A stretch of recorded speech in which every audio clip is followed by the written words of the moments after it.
Just give me a second here. Yarrrr, folks, how's everyone tonight? My name is Devine. I want to give a very special shout out to my son, Skylar, who is the first time on live stream. Tonight we will be interviewing Jim Lerney, is it? Learning, yes. Jim Lerney. He is from Labrador, also another section of the Micmac traditional territory, also Newfoundland area. So it is an honor to have him here. If there are any questions for Jim, please feel free to ask Jim. So we are going to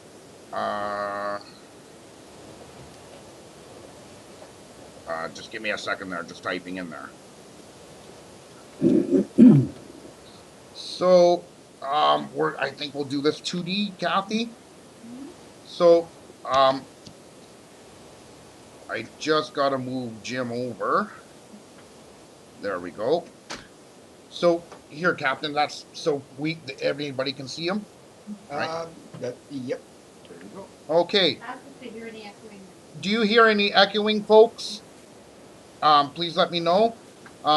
It is a very honor if I could have a pack of smokes. So first of all, I want to welcome Jim onto a very special edition program. We usually don't broadcast Fridays, but seeing in the last couple of weeks, last week we interviewed the Nishu Walkers, and there we go. That should take away some of the echoing. And so my wife will join us in a few. She's cooking back. Yeah. So this program is always brought to you, folks, by All Natural Natives, Akwesasne Cigarettes, Mohawk Cigarettes. You don't echo, I can't hear it. Okay, right on. Skylar Post, which is also my stepson, Skylar. He's 11. This is the first time on his show. So, Jim, why don't you tell some of the viewers a bit about yourself, and we'll start from there. Well, I'm Euro-Inuit of Inuit ancestry, European ancestry. I live in Labrador, which is the east coast of Canada, with the island of Newfoundland being on the southern tip of longitude 52, if you will. We're north of that. I don't know how far up we go. We have about an 800-mile coast limit, and we go back to the highlands, to the height of land, and onto the Quebec Labrador Peninsula. All rivers draining east is Labrador. All rivers draining west is Quebec. So here we are. And I am, like I say, even though I don't look it, I have Aboriginal ancestry, and that there is the bane of being who you are when people are profiling you. They tend to accuse us of wanting benefits. We don't need benefits. We have territory. We have land. We have rights of title that we have to claim. It's odd. Okay, I'll take it. Right on. Just trying to... Can you hear me? Loud and clear. All right. I just want to make sure that my wife can hear too, because she wants to be able to hear the interview, and if she has any questions... this is my wife's fantastic fry bread, folks. Look at that. Yeah, I've been looking at it. Yeah, for sure. That stuff. Yeah, for sure. Just give me a second. Can you hear, Kathy? Okay. So tell me about some of the things that are happening in Labrador. Well, Labrador, as I don't know if you're aware of, is pretty much mineral-based territory, mostly iron ore. We have other metals as well, nickel, copper, all those things that come out of the ground. And initially, of course, we were hunter-gatherer societies.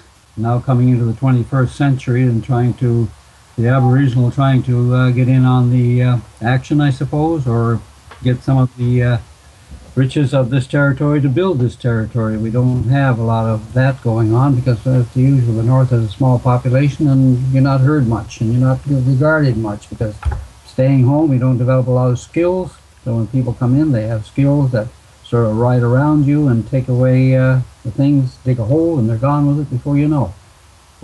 That's our dilemma. We're two Aboriginal groups in this territory, Inuit and Innu. The Inuit are split into North and South. This happened way back in the early 1600s when the Moravians began to settle the North and try to colonize the Inuit, get them churches, get them stabilized, wanted them to stay in town instead of wandering all over the place. They wanted to have education. So the South sort of moved away from that, and we didn't get included in what should have been all of Labrador to keep it together. Unfortunately, we have a fragmentation going on there. But so that's pretty much our history: Innu inland and Inuit inland, and on the coastal plains as well. Now, I remember reading an article from a lady named, I think her name was Zia Akhtar.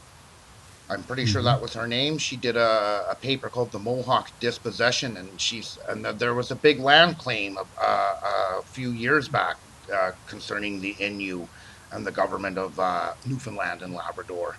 Is that right? There was Uh, yeah, that claim is ongoing. If you're talking about the Innu of Labrador, that claim is still ongoing. It hasn't been settled. It's still in dispute, or still ongoing. I wouldn't say dispute. Obviously, the provincial government don't want to give up their territory easily. So, when it comes to management and governance, the land claims issue is always a big issue because it splits governance. Well, not really, because we can't tax people. The hmm provincial government still does that. So you can see that dilemma. But yes, the Innu is the main political force in this territory. The Inuit have settled in one part of the territory. They've settled their claim. They put themselves in a box, which I don't really like, but that's it. That's the way the great halls of the white dictate. So they signed off on it. That's very confusing, I have to say, because we have a territory of 110,000 square miles and we'll be split up between three groups: North Inuit, South Inuit, and Innu, which is pretty much north and south. So So that's so the idea, like because they want to be able to start taxing a lot of the Innu citizens, right? So that's been a big issue with the other nations there.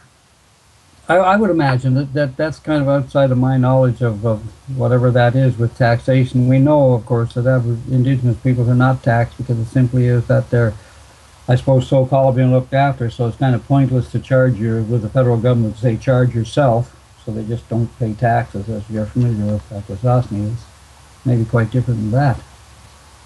So I don't know how. I really don't know how that works. All I know is, no, if you're on a reserve, obviously you don't pay taxes. Well, out in Six Nations, we pay tax because like we're in the cigarette business, and Yeah, like okay. That's my dilemma in pointing that out. I I think wasn't that's a sure lot. about that. I think that's a lot of indigenous nations um, problems is that the taxation. So um, on April 5th, folks, Jim Learning was arrested. Uh, this was quite recently. You did a hunger strike in jail, is that right? Not so much a hunger strike as a hunger protest. Hi, how are you? Yeah, folks, sorry about that. I don't know what happened there, Never but happened before. just because it never happened before doesn't mean it'll never happen again. Sorry about that, folks. Uh, sorry about that, Jim. So, Uh, uh, if anybody can anybody hear me? That would be great to know. So sorry about that. So getting back to what we were talking about, you said so you did a hunger protest in the jail. yes, I did. Now, can you tell When us a bit about I that? got out that end. Can you tell us a bit about why you did that? Sorry, I didn't realize you were waiting on me. Well, I did that to highlight the fact that I was just not another prisoner, not a criminal. I was indeed a political prisoner, and I thought the best way to emphasize that was to just not take the food. I did not want to be there. I was there for no good reason other than being a political prisoner because I was defending my right as in peaceful protest, trying to highlight the fact that we have Aboriginal rights in this territory under Section 35. It was the federal officers who arrested us, should have been protecting this, had the fiduciary obligation to protect that right instead of taking us into custody. The injunction that went against us was what we were really protesting. We can't move around the land as freely as we had. I can see absolutely not being allowed onto a construction site, but a roadway leading to a construction site, that should never have been. And the judge used, of all things, the precedence of, say, a strike at an airport to cover off what was a precedent for our Aboriginal right. In other words, they compared a strike against an airport with our rights, which I think is totally wrong. But we'll have our day in court on that one, so we'll see how that goes. And when are you going to court? June 18th we're scheduled to go. That's Paul McCartney's birthday, man. Did you know that? No, I didn't realize that. Yeah. So what can we do to help? My adopted dad, his birthday's June 18th, and I remember growing up, he used to tell me, "Oh yeah, you know Paul McCartney," and I said, "Oh yeah, that loser." He was no George Harrison, folks. He was no George Harrison. Now you're 74. Are you recognized as an elder in the Inuit-Metis nation? Yes, I am, really. I'm not in any official capacity because I'm in there because of I used to be a director on the board of the Inuit-Metis nation, and I did 7 years there and moved away from it, and then became indifferent, but then I see things were not going the way I like, so I kind of got back involved again, and yeah, they tagged me as being, an elder. I don't know if that exactly describes what an elder should be. I think just more than old. I think it means wise, and therein is my question about me being an elder. Certainly age-wise, yes, I am. I'm 74. Mm-hmm. But on the wisdom scale, maybe not. Maybe you can tell us about what happened yesterday. I understand that there were Inuit workers walked off the job because of the racial slurs at Muskrat Falls at the hydroelectric. Yeah, sorry, but that's Innu this time. They were Innu. Thank you. Innu, that's right. They were that's the Indians. They were contracting and working in there. They have partnerships. They have a lot of partnerships in that deal. They stand to earn a great deal of money with those, and they were slighted with a remark that so the cleaner had overheard that they were lazy, and I can't repeat it because I don't know exactly how it went, just what I'm hearing on the news. So yes, they moved in to block a site, to shut the thing down for as long as it took to get that sorted out, to have recompense for that. So they got that this afternoon, and apparently they're going to go back to work again. They're all happy with it until the next thing happens, I guess. You have to forgive my stepson. He doesn't know, but he has a question for you, and his question is, what did you do to go to prison? Oh, I defended my right as an Aboriginal person on the land. There you go, Skylar. He was being a defender of the land. Now, you were released on Wednesday, April 16th. That was just a couple days ago, right? Yes, it was. Are you still on your hunger protest still now? No. As soon as I came out of the prison, that was done. That's why I say it was a hunger protest, because I was in there, and when I walked out of there, well, I was ready for lunch, which was no big deal, really. What does Chief and Council say about all this? Oh, Chief and Council is we stay on message that we're defending our right to be on the land, and that is our message. We should not be excluded from any and all deals that are made in this territory within our land claim area, and this is. So that is our stand. So, have you received any outside support from other nations? Like out here, have you because we're here on Iroquois Confederacy territory. I mean, have other nations said, "Oh, hey, man, look at this guy. He's on a hunger protest." Have you gotten a lot of support from other nations besides the Innu or the Inuits, or? Oh, absolutely. We have right across the country, and I can't name them because I didn't write them down. But yes, we from NCC or from sorry CAP in Quebec and BC. We right across the country and internationally. I might add, there were people chiming in, to cheering us on. So I was really pleased and blown away with that. That really shocked me. Being in jail, you think you're alone, but I think if your cause is right, which I Mm-hmm. hope it was, then you have a oh, this is tremendous support. I mean, Facebook came out just loaded with support for us right across the country, and I really appreciate that. You got a good deal. Yeah, There, we got the message out. I guess that's what we could say with um, that. there's a question from my friend Dennis Burden. He asks, "Why do you think there isn't more people outraged against this corruption, this corrupt disaster called Muskrat Falls project?" Well, I think in our territory there tends to be a great deal of apathy towards government. In other words, what government says is what should be done, whether it's good, bad, or indifferent, just because the government says so.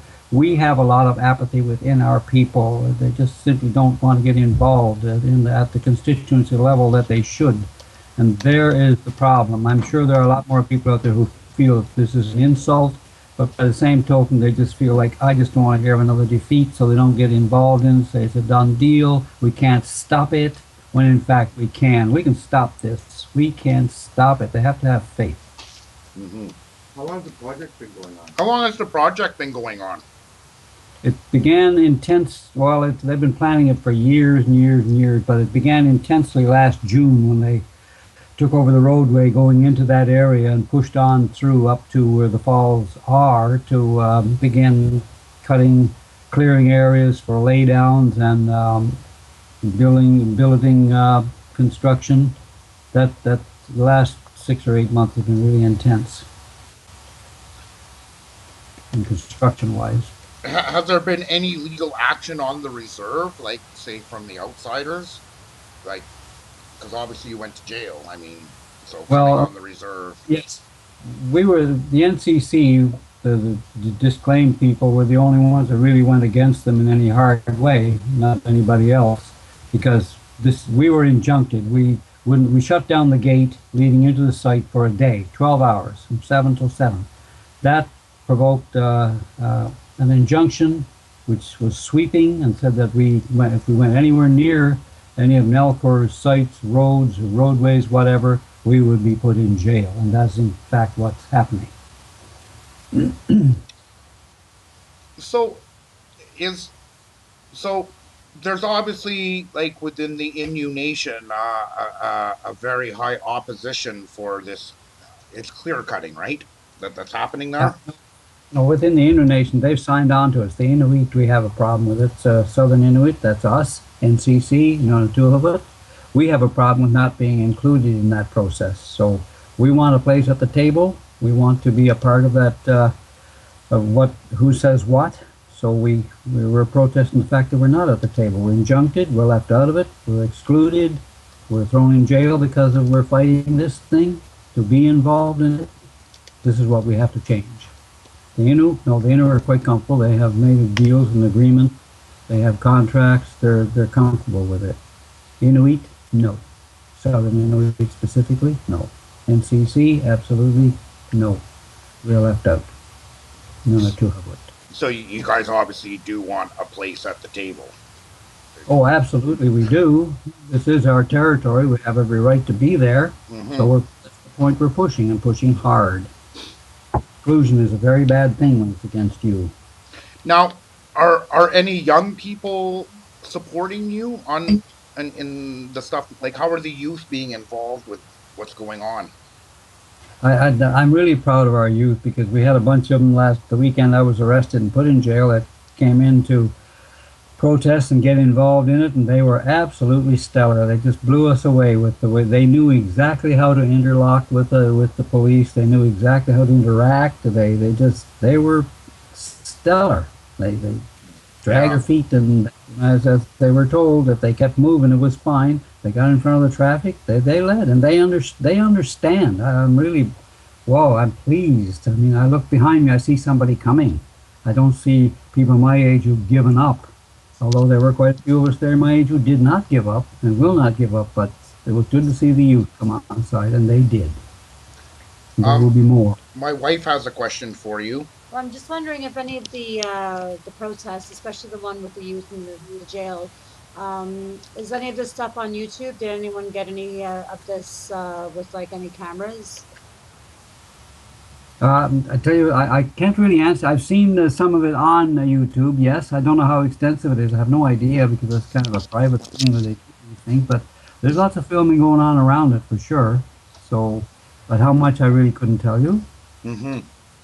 Are you getting what? Are you getting support from the Mi'kmaq Nation, Oh, yeah, absolutely. the sons Yes, and daughters of Glooskap? yes, Yeah. we are. We're getting support, and our leader has tapped into those areas a long time ago. Our leadership, and they've been aware of us for a long time. And this step, really, I think they're sympathetic too. Do you So yeah. now is Muskrat Falls? I know this is kind of a crazy question to ask, but is Muskrat Falls making any nation-to-nation alliances with the other nations to bring up some of these problems that the territories are facing? Because I know that if it was just the Innu Nation just bringing it up, it'd probably be a little brushed under the rug. But when you're saying the Inuit, the Métis, and the Mi'kmaq, if they're all working together, do you see that how do you say that in English? Like do you see, oh man, Strong, like do you see strong. commitment from the other nations to see the support? Well, I think I feel it in spirit, especially since we've been doing this thing. We'll look at the Quebec Innu to the south Right. and the north, who feel they have a stake in this, and they do because the Innu moved from north to south, from St. Augustine to Courgouay. Oh, for the sevens or eight or thousands of years they've been doing this, so they see that they don't see the border here. They see this as they being a part of this, and of course they have been attempting to get in on that, whatever that is, or have a say in it, whether for or against, or be a part of. Yes, very much so. Not clear, but will become clear as we move along. Hey Jim, there's a lady, Denise Cole. Of course, you know Denise, Yes, I but she do. would like for you to explain the difference between the Aboriginal groups and the geography, because Muskrat Falls is a place on a river, not a town or reserve. Is that right? That's right. It is a place on the river. Let me see. The Inuit would have been on ice pans, and they would have been inland, and they would have been up and down the north. All of this territory we call Labrador, which is the peninsula of Labrador, which really includes Quebec as well. So when you go down to the Straits and you make that turn to the west, you're going up the St. Lawrence River Seaway. It's all a part of what this territory is, and everybody's place in it is where they are. We're all absolutely connected. Not we're connected physically, if not politically. So I've kind of lost the thread of Denise's question. If you could run that by me again, sorry. It's Hmm. huge. Right. But yet, yes, and the Innu moved north and south as well, and they avoided the Innu and the Inuit avoided each other. Of course, those were tribal things. But yes, we all wandered this land together and separately. If you get my meaning. So, um, uh, it's a hydro dam project that's happening Yes, there. yes, it is. Now, what is it? The Labrador hydro that's behind all this? It's Newfoundland Hydro. I think an organization called Nalcor. Mm-hmm.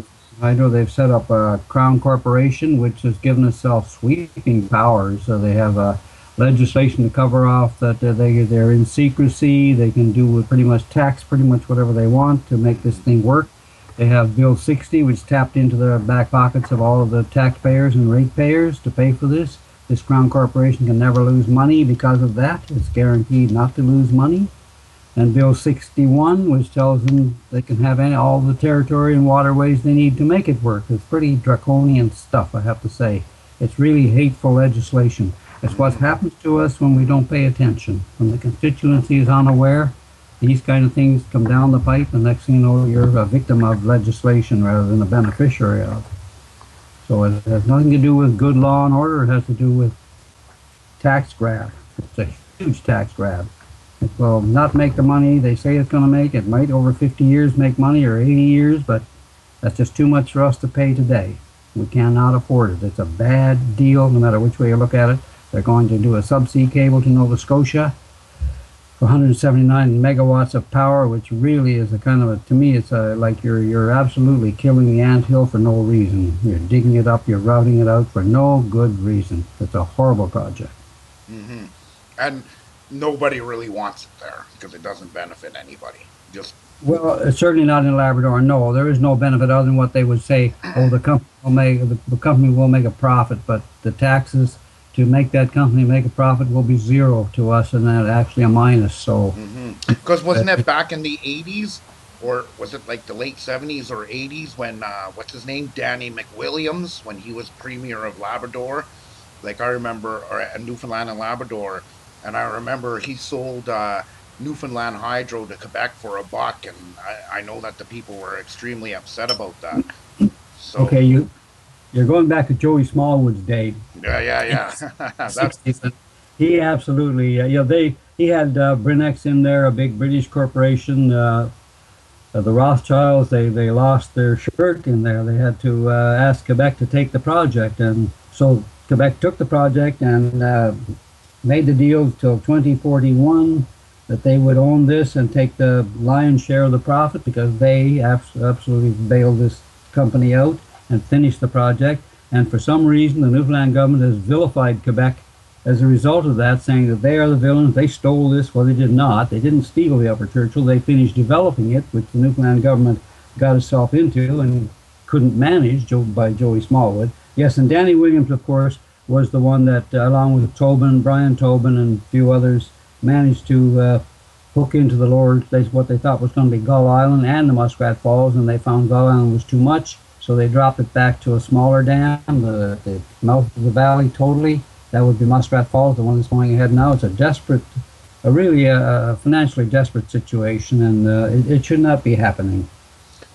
People are taking advantage of it to just S&C Lavalin, taking advantage of it to whatever degree they can on the legislation that they've got the money from the people to do this. It's just unfair. I'm really wandering around with this because I've been watching it for the last 3 years, and I do know all the ins and outs of it that we can't know without being told exactly by the Nalcor Corporation, which will say nothing, admit to nothing, and tell us they're going to mitigate everything, and it will all, sit back, relax, it'll all be all right. We're going to poison your water with methyl mercury, but it'll be all right. We'll mitigate that. We're going to kill all your trees, but that's okay. We'll plant more trees. We're going to kill your fish, but that's okay. We'll put some more fish back. It really is a pandering, I can't, patronizing, pandering project. It's horrible. It's horrible. I think you touched on the second question that my friend Shannon was asking, but I'll ask anyway. Maybe you can just elaborate on it. Is that this hydro project, how will it affect the animals and ecosystem? Well, it's a huge effect, especially on the caribou, because this is a part of the caribou territory, and the George River herd, a big herd that wanders all over this continent, or this peninsula called the Labrador-Quebec Peninsula.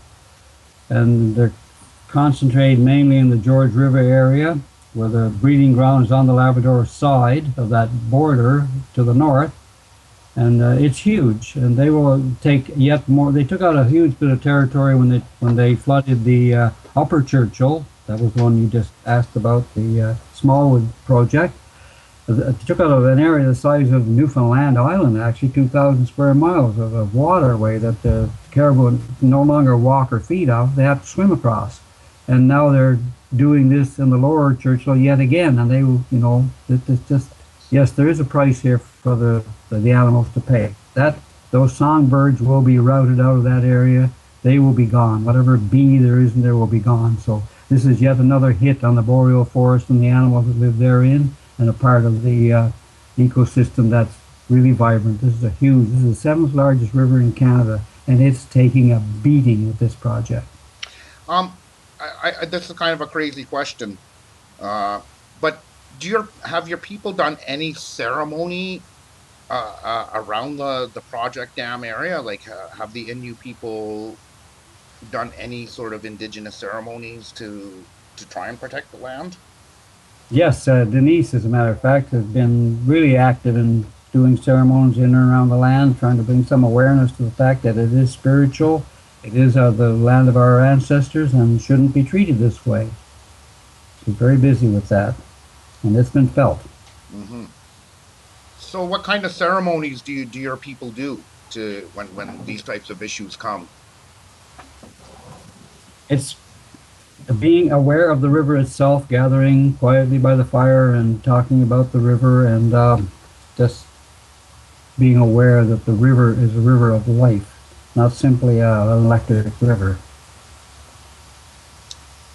Um, I just have a question now, because Denise was saying that Labrador has a unique geography and its groups are Innu. But has it always been Innu there? I thought Newfoundland and Labrador in the beginning was first Beothuk, and then Okay, I think what you're doing there is you're confusing the island with the mainland portion, which is well, that's the okay. I have a friend from Newfoundland. He's from Corner Brook, Newfoundland, okay. and we've talked about Newfoundland. I've never been to Newfoundland or Labrador, so I'm just kind of curious. That's why I'm asking. Okay, If, yeah. if What you will see is that the Quebec Peninsula split on the coast, which is that becomes Labrador, and then the island itself, which is like I say, is south of 52, is an island off the coast of the southern tip of Labrador, which governs us because that was settled first, and then our people came in after the fact. At least our European ancestors, our Aboriginal ancestors, have been here since time immemorial. So that's what you're looking at, sort of a dichotomy there of an island and mainland. okay, That's what you're my seeing. friend Dennis has a question for you. He wants me to ask you what you know about quick clay in the area, landslides and the dam being built on unstable ground. Oh, You yeah. have Well, to this you this have is to forgive me, Jim. I mean, like, see, because like all these people are curious. Like, if they don't know what's going on, this hey, might be some abs- repetitive questions, but we just want to make sure that people do know. And okay. just before you answer that question, I want to acknowledge Denise Cole, who's been also on the project too. So we want to hail her up. How's it going, Denise? So tell us a bit about the land area where the dam is going. Okay, well, the quick clay they're talking about is something that exists all along this riverbank and in other parts of the territory, and of course across Canada as well. It's a really light, loose clay, almost like layers of chips on top of each other. If you look at it under the microscope, it's really slippery stuff, and it's very. There's no integrity to it. It just slips, and there have been incidents, or especially recently, sometime in 1979, I think it was, there was a huge slip right where the dam site is on the lower side.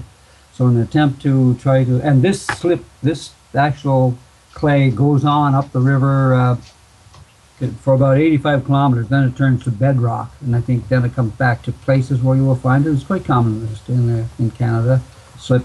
But it's very dangerous stuff because if you make a pile of it and you just hit it with a stick or a paddle, it liquefies instantly. So this is the danger in where they're building the dam. It's a bottomless pit. The stuff goes down 1,000 feet to the bedrock of two ancient rivers that's flowing through there now. And as the water seeps, as a matter of fact, there was just a few months ago there was a slip on the upper side of where they're building this dam. So it's slipping continuously. Now to try to control this, they've drilled six wells that they put there sometime 1982 to pump the water out to stabilize this clay to keep the water out of it so it will just stay still, but they haven't been successful in the upper portion. Wherever you leave it alone, as it saturates, it slips. And that's the danger here. When they put the dam in on the south side, what they call the north spur will be the dam. The north spur will be the other side of the dam, which will be earthen and in its natural state. And if it's at a certain saturation point, this will slip. And then, of course, the river starts on what will be the north side of the dam to flow again as it always did, which could be a tremendous disadvantage to people downriver from that dam. Disastrous, in fact. Jim, why do you feel they are continuing this project with so much risk and opposition? Well, this thing has it's political and it has such a money tug for SNC-11 and all of the NCOs driving this thing that is just unbelievable. I can't for the life of me figure how in the world it even it just makes no sense, dollars and or cents. So I think it's strictly political. The government is trying to shore themselves up with finally having done what people were talking about years ago, because 1979, another government, before this one, several governments before this one, decided that their engineers told them that this was not a good place to put a dam. They walked away from it. Now these guys come back and say this is a good place to put a dam, and it's almost that simple. Yes, it's a good place. No, it's not a good place. We're both right, and we're both wrong. So I don't know why. I can't figure it out. It's just unbelievable why they persist with this. It is Money, dangerous. because it's all about money. Absolutely, and it's a glaring thing with money here because money is driving it. It's a $7.7 billion make work program that will go to about $14 billion when it's finished, because it's a cost plus operation. SNC-11 can dip into our taxes, take whatever money they need. It's been legislated. They can do this. It's mean and it's destructive environmentally. Absolutely, it's a river valley. You're not damming one river here. You're damming eight rivers flow into that river valley. It's tremendous. Now, how much money has the Innu Nation been offered for this project? Oh, I have to tell you, I can't repeat that dollar, but Or just to give a whatever. rough estimate, you know. Oh, okay. It's a $7.7 billion, and So it's how much a will the Innu Nation see 10%. of that? Oh, the New Dawn Agreement doesn't speak to that directly, and it wouldn't. But let's just say, for the sake of argument, it could be. It's in the millions, hundreds of millions. So it's really quite, in terms of dollars. Yeah, it's quite a hook. I see why they're doing it, because money rules the day. If the environment ruled the day, they wouldn't go near it at any price. And of course, there are a lot of people in the Innu camp who don't like this. But there you go. The politics of the day call that it has to be done. So taking what they can get out of it. I mean, good luck to them. If in fact they can get a toehold and make money with it and still save the environment, not a problem. But we don't see that as happening. We see them getting the money, yes.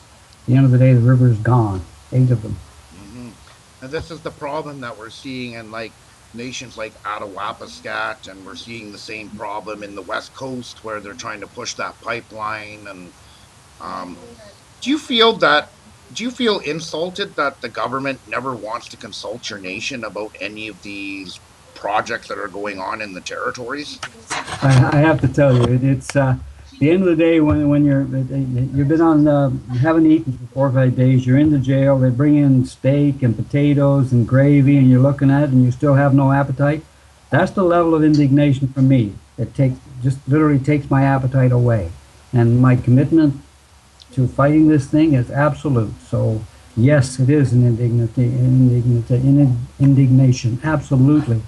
And as for it, the same problems out of Upscat. Yes, the chiefs, I can't speak to this in any real terms, but you and I know that monies don't always get distributed fairly throughout the clans, and this is a problem, huge problem here. No different. They have divided us this way, and they're very good at this.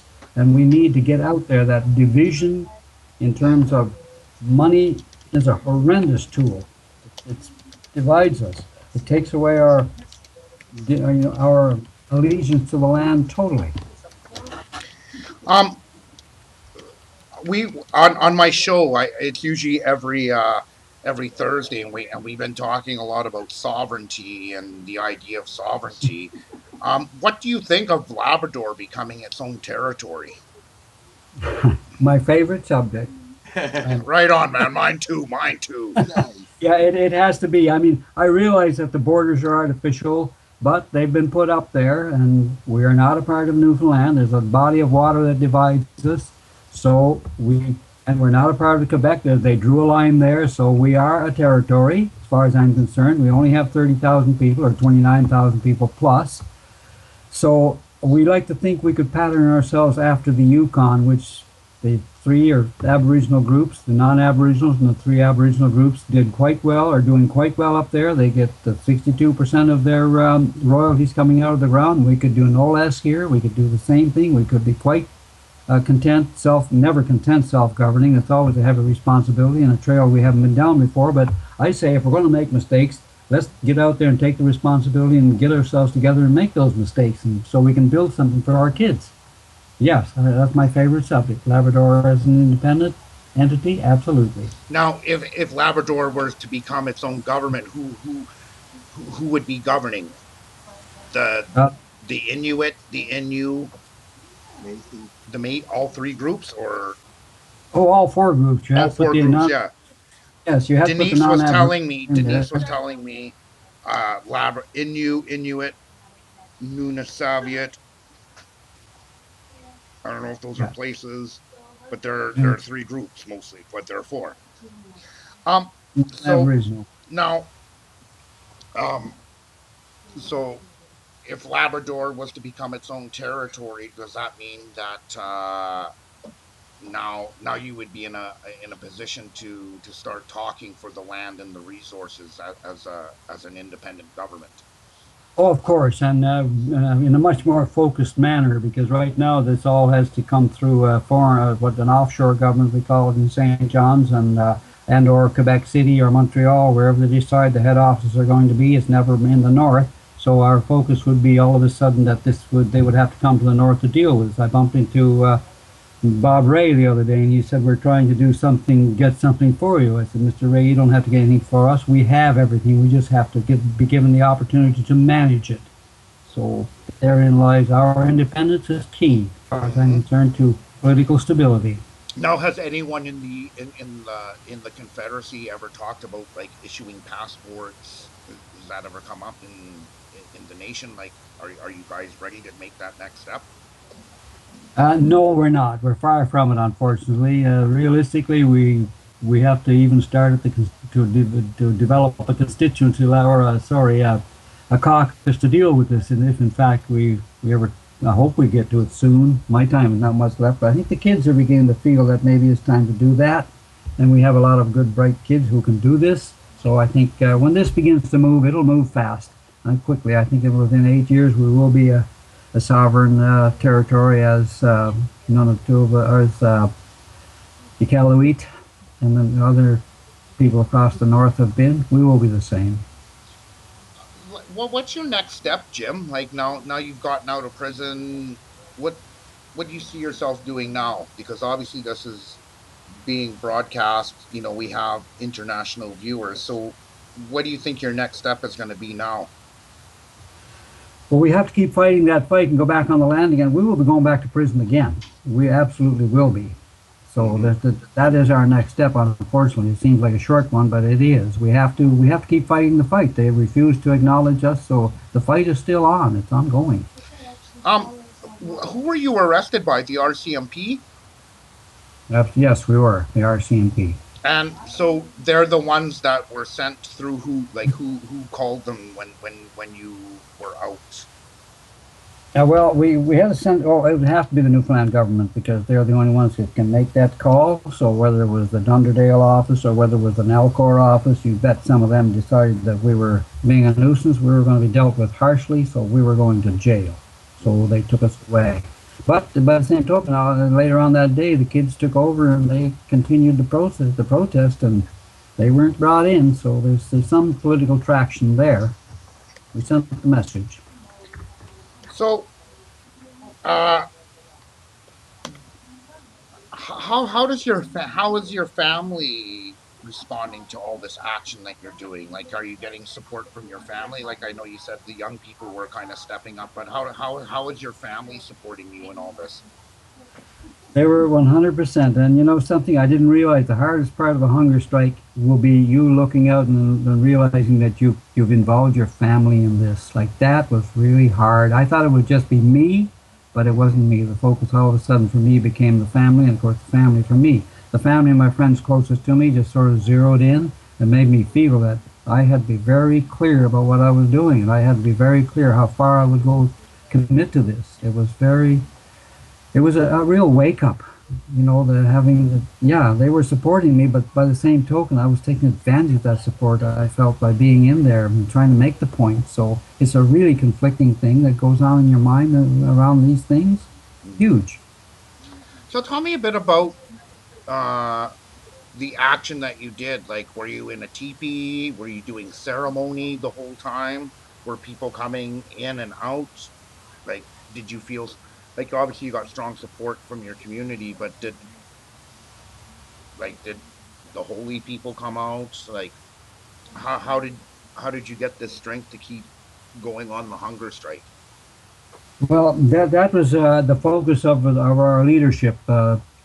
Two people came in, and they were my counsel the whole time I was there, and they kept me updated on what was going on the outside. And not, I didn't realize it was the extent that it was going on. I thought, well, that's nice. Everybody's supporting me. I think when I think everybody, I just think a few people, members of my family, and a few of my friends around me. But this was much bigger than that. I did not realize it was so big.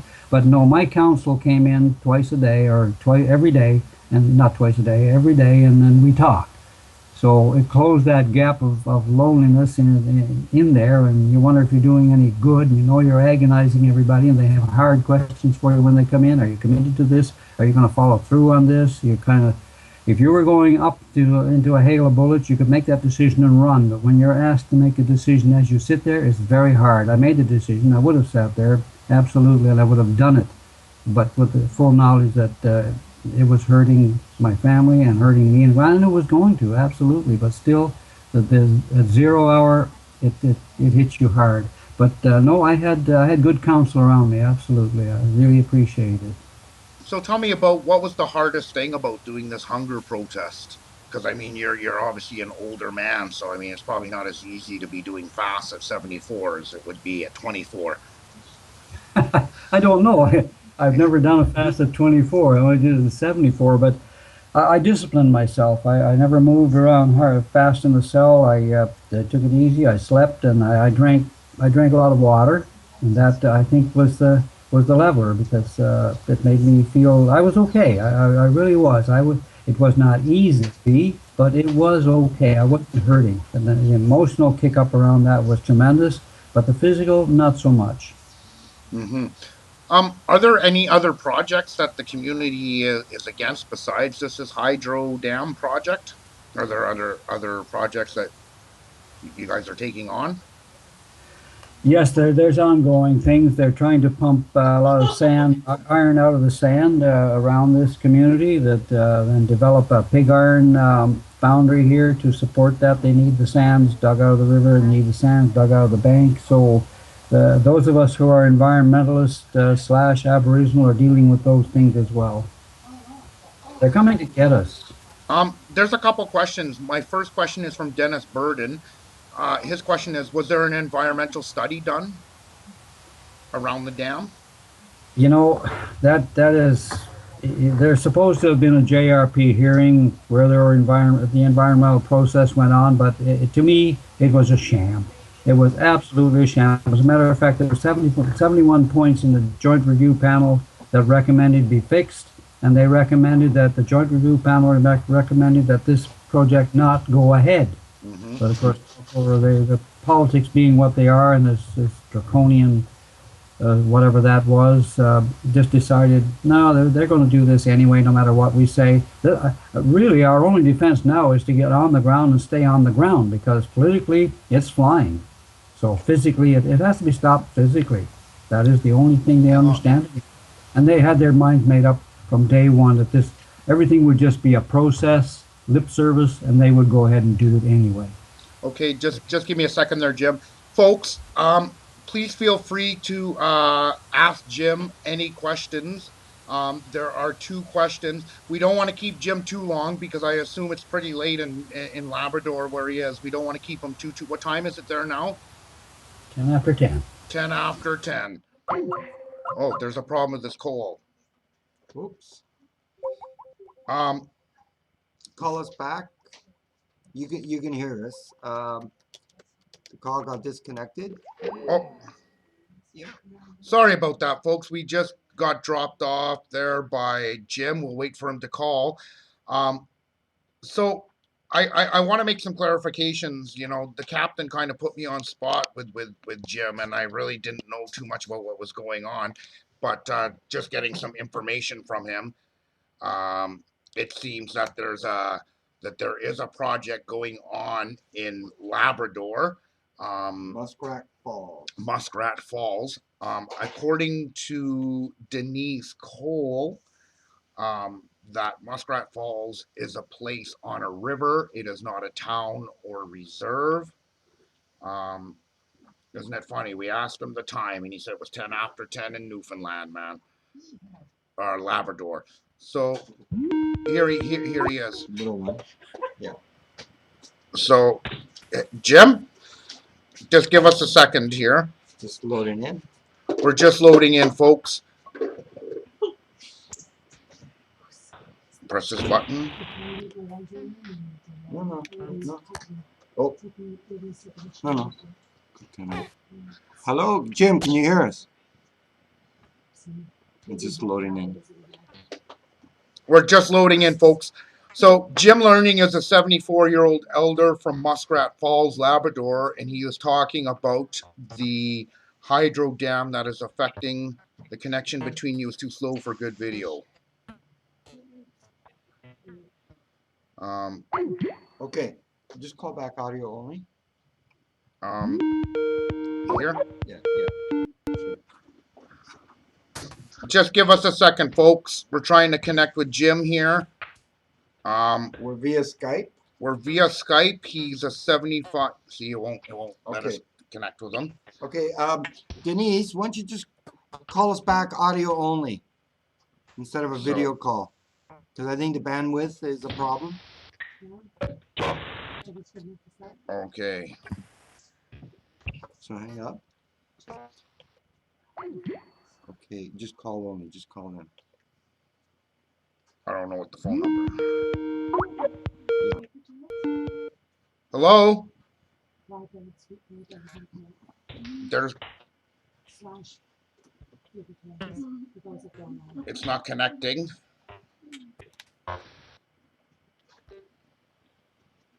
Hello? Hello, Jim? Yeah. Can you hear me? You're kind of cutting in and out. So, just give us a few minutes, folks. We're gonna try and reconnect with Jim. We'll ask him a couple more questions. We don't want to keep him too long. But when we do, we'll ask him 3 or 4 more questions because it's late where he is, and he's an elder, so we have to keep that in mind. So please, we're gonna hang up. And issues with the connection. You gotta. Hello? So the connection, it's too slow. It's on their end. It won't happen. So we might not, this interview might be over with Jim. Actually, what I'm going to do is I'm going to get the captain to take over for a few minutes so that maybe he'll connect with Jim. Please give us a few minutes, folks, and we will be right back. Our interview will probably not be too much longer. So we will be right back. Please stay connected. We do want to be respectful for Jim. We understand that he is an elder, and we don't want to keep him too long. So please give us a couple minutes, and the captain will probably continue. Just thank you very much. Hold on. This program is brought to you by Akwesasne Cigarettes, all natural native. Bye-bye. Yeah. Okay, folks. So it keeps cutting in. Yeah.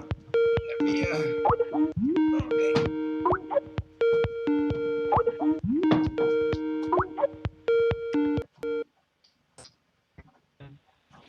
Hi, Jim. Yeah, you're cutting in. Here, let me call you back. I'm gonna just disconnect there, Jim. Hold on. What? I asked for the time and then the thing just cut out. Yes. Yeah, you're cutting in and out there, Jim.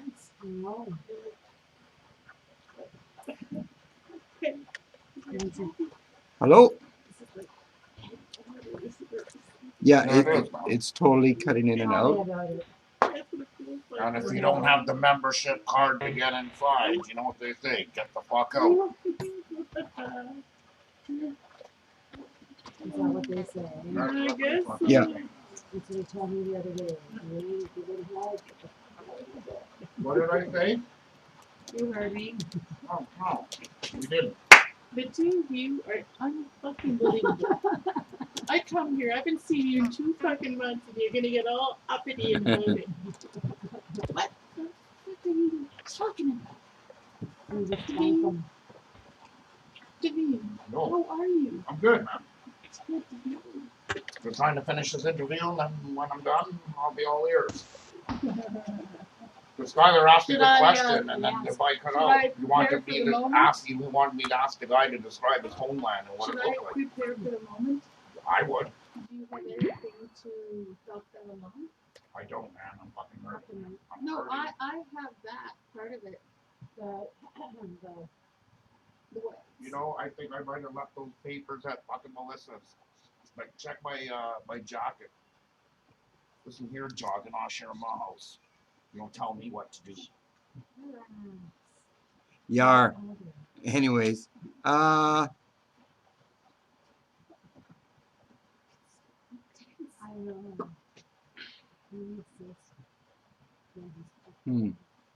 okay. Love you. Let's see here. Right on, man. The powdered sugar. So, folks, we're having some difficulties connecting here with Jim, which is a little too bad. But hopefully, if we can get him on audio, we're like I said, we don't want to keep him too long.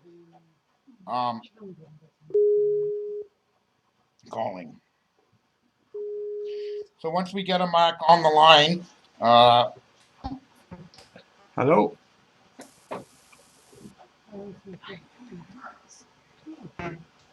No, you're cutting in. We can't really hear you.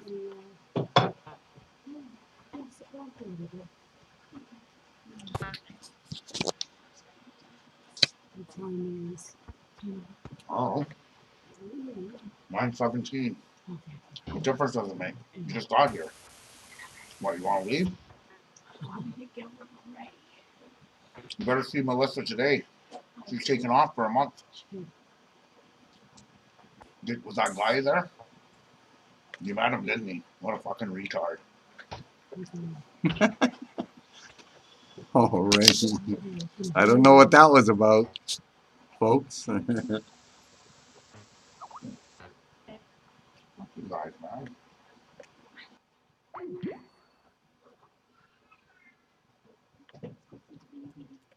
Well, it takes one person now. Yarrrr. Relax. You know what tomorrow is? Are you gonna be there? You know I am gonna be there, man.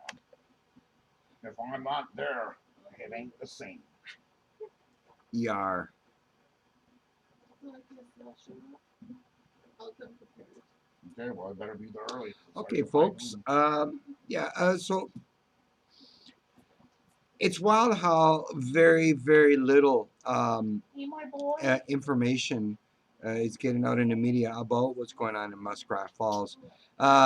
More information because there's a by-election there, and I forget that really corrupt cabinet minister, conservative cabinet minister.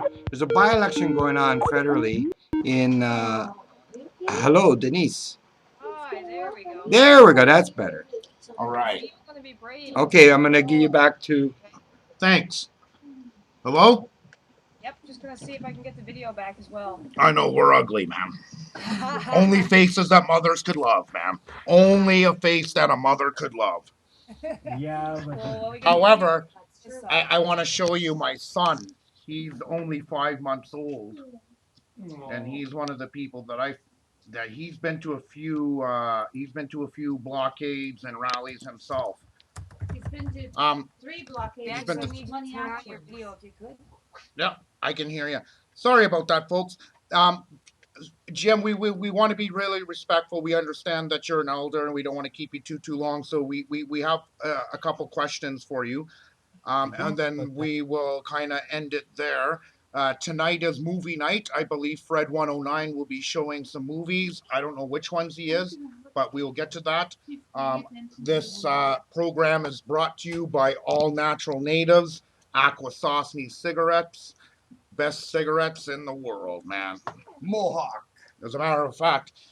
So getting back to the interview, so there was an environmental study done. Can you tell us how many communities are being affected negatively by this project? Three in the direct vicinity: Northwest River, Happy Valley, Goose Bay, and Mud Lake.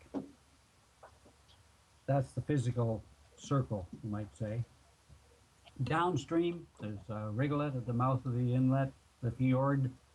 Downstream, about 100 miles or so, or 120 miles or so, it's directly affected by the methyl mercury.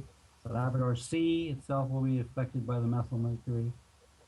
And the loss of the boreal forest, of course, is, well, how do you measure that?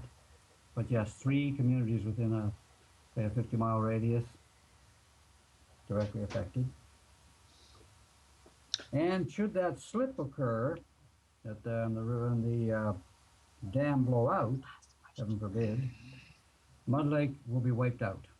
Wow. 80 people live in that little community. That's terrible to hear. Well, if you're, like I said before, if you're on one side, you can say yes, you'll be right. If you're on the other side, you can say no, that's not going to happen. You still be right. You're taking a chance if you put it up there. You're saying, well, the people really in the long run, those people really don't matter. We're just going to go ahead and do this anyway. Mm-hmm. So that's the coldness of this, the politics of this project. It's icy cold.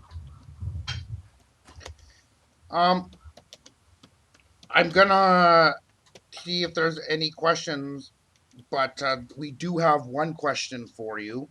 I think I'm gonna ask. My wife says it should be the last question, but just in case if there are any final questions for Jim, folks, please, this is the time to ask. It's 10 after 10 where he is, and we want to be respectful of his time. We want to thank him for coming on our show. Here's a question for you that comes from my wife. The question is, what can other nations do to support you in actions on your court date?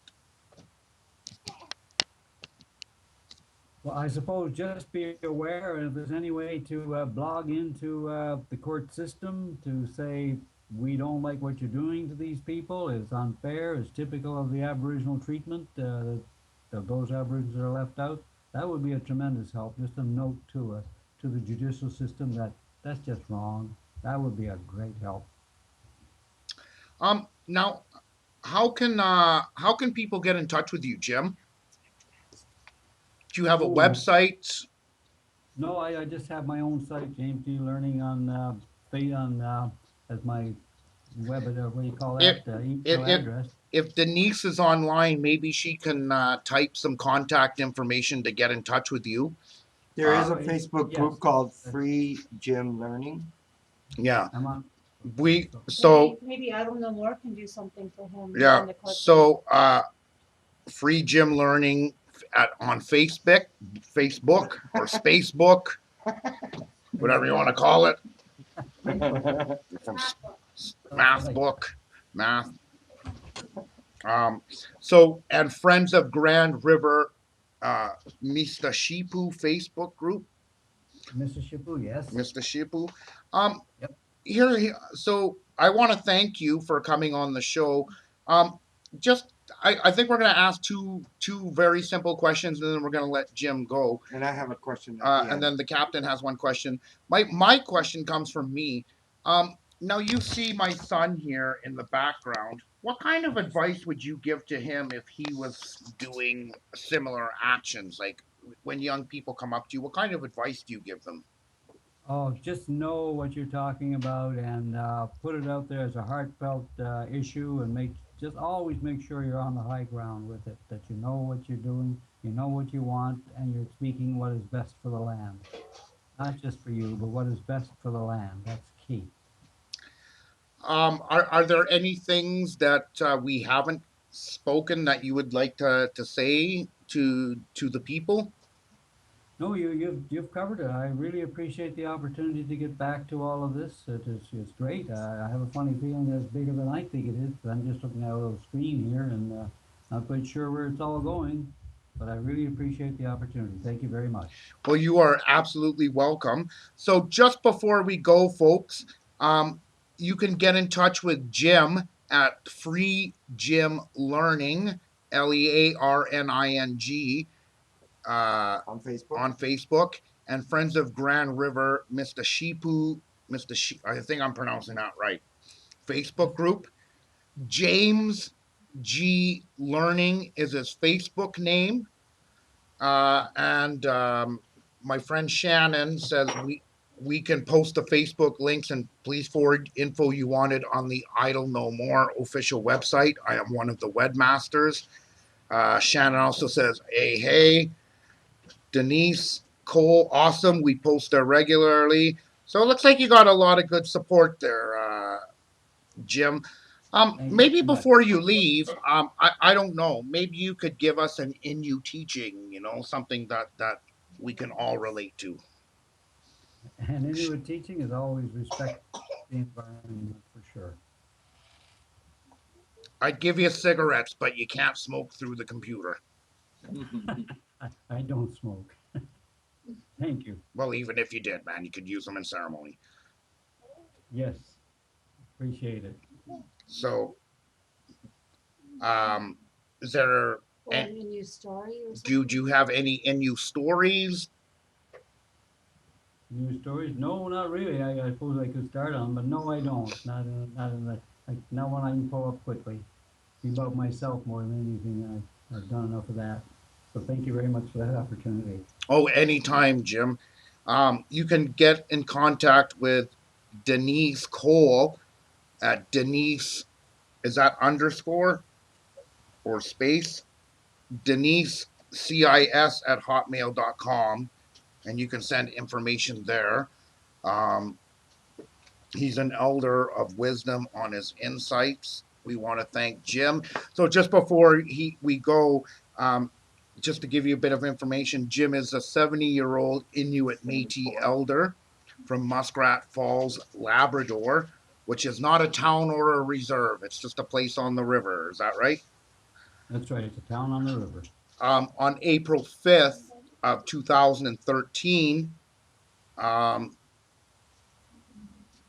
he was arrested. He did a hunger protest, folks, not a hunger strike. We want to make that clarified. He did a hunger protest in jail.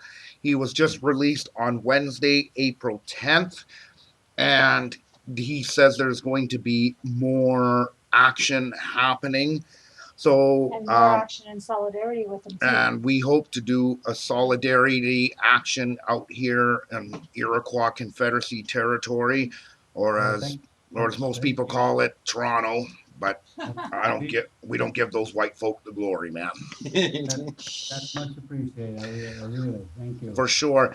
I do want to thank Denise for helping out with some of the questions. We look forward. I just want to post a couple websites that you can check out concerning about sovereignty. It's one that we actually we did talk to a few Inuit chiefs about decolonization. You can check out our website at www.decolonizenorthamerica.org. And also, I would like to thank Jim for taking time out of his busy Friday night to come and talk with us.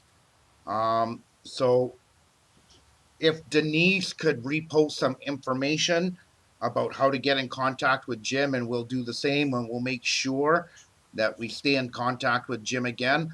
I don't guarantee another interview with Jim at this point. What we're going to do is, this is a new project that we've been doing Friday nights. We usually do our live stream show Thursday nights. And so, Nakumek, my friends, thank you in our Inuit language. Right on. That's a very nice language. Nakumek. Thank you very much. Thank you very much, Jim. So we're going to let Jim go now. Do you have anything you wanted to say to Jim before you And I leave, just wanted to El say, Capitan? Miigwech to you, and it was an honor to meet you, and thank you so much for your strength and your kindness, and you give inspiration to the younger generation. So, Miigwech. Now, Jim, when is your court date? When is your court? June 18th.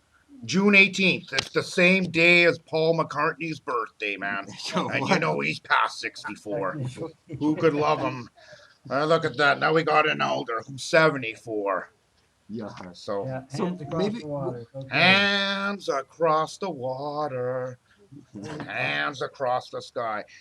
Okay, Uh-oh. well, thank you very much, Jim. We're Hold gonna. on, hold on. No. Maybe we'll get you on closer to your court date to build up some more support and some more solidarity actions closer to that date. We'll make time for you, sure. Absolutely. Thank For you very sure. much. And we have your number, and thank you very, very much. All right, folks. Thank you very much. We're going to hang up. Thank you very much, Jim. Thank you very much, Denise. We appreciate everything you have done. This is Iroquois Confederacy territory. This Skylar is still online. This program was brought to you by All Natural Native Cigarettes, Akwesasne. These are the best cigarettes in the whole wide world. Mohawk. And Rise PDX missed it all. But you can check out our interview in the archives. I do believe, while the captain is here, I don't think we're going to be doing anything. We are going to be shutting down offline. And But Rise, you didn't miss it. You can now get it on the archives. But could you archives. tell me which movies are being played today? Well, tomorrow being 420, coming up in a few minutes will be Saving Grace. Saving Grace is a great, great film, and we'll let you know once that's playing what the next one will be. Okay, And Fred 109 will be doing that? Yes, or myself. Okay, finally I can take out this headphone and talk to you normally. So, I guess my wife, the captain, and myself need to sit down and talk a little further. And the reason that I'm bringing that up is because I never have any plans to ever do live streaming on Friday. But seeing as we are actually interviewing people, we're gonna try and do something a little different on Friday nights where we see the problem is we don't want to interview these people for 3 or 4 hours. We want to try and interview them for an hour because then that way it gets repetitive. Well, we're gonna talk about that. Yeah, we are going to talk about that. Because unfortunately I can see no support from my wife on that one. However,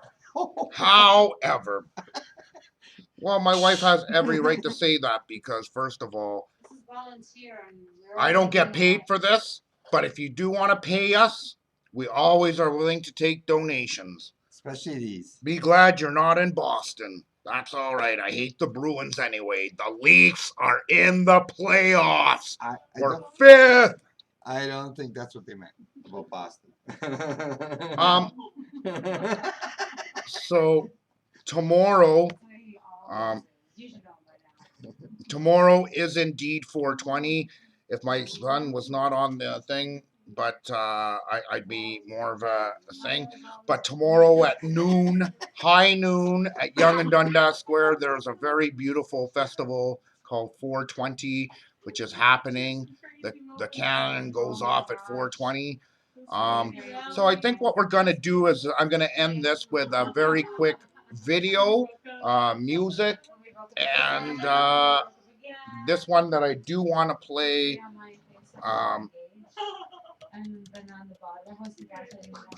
And thank you very much. So I want to thank everybody for coming on the show. And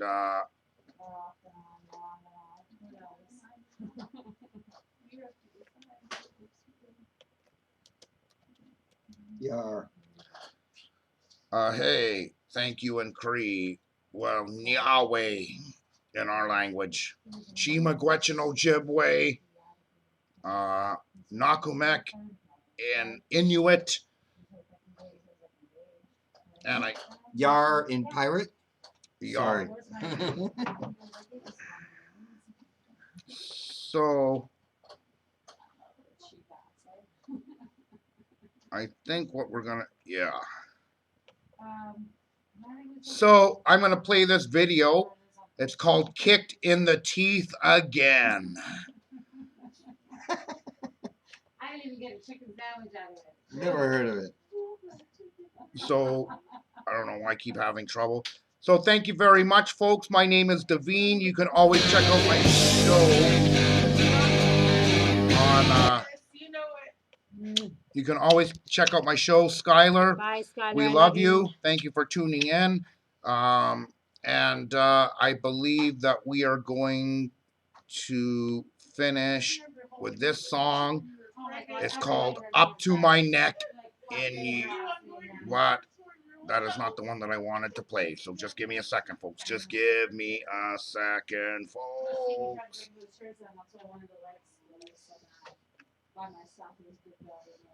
Just give me a second. So tomorrow, we are going to be at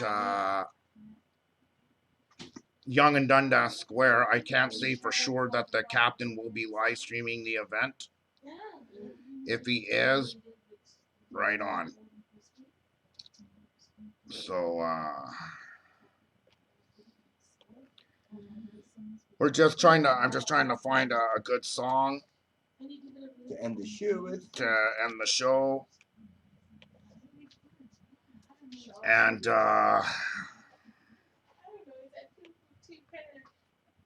Canadian It's a little too radical. Just say it's to support your local province. That's right. It's to support your local. Yarrrr. you know, I'm gonna try. This song is just as good. It's called "Up to My Neck in You." By Please, who? AC/DC. Your Please enjoy. favorite.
Alrighty, folks, that was ACDC. My name is King Shanger. I'm a mod and live stream director There's here at another Occupy Toronto. Bye, And- Skylar. I love you. Oh, Well, Yarrrr, and did this you one's hear called that? Kicked in the Teeth again. Oh, and yeah, so that is that. And since we live streamers never say bye, we say peace out and see you on the live chat, folks. Good night, Skylar. Skylar, I'll see you on Facebook. Go on Facebook. I'll chat with you. Oh, it's Kathy's eldest son. Okay, ciao, folks. Oh. Okay, thank you. Ciao, folks.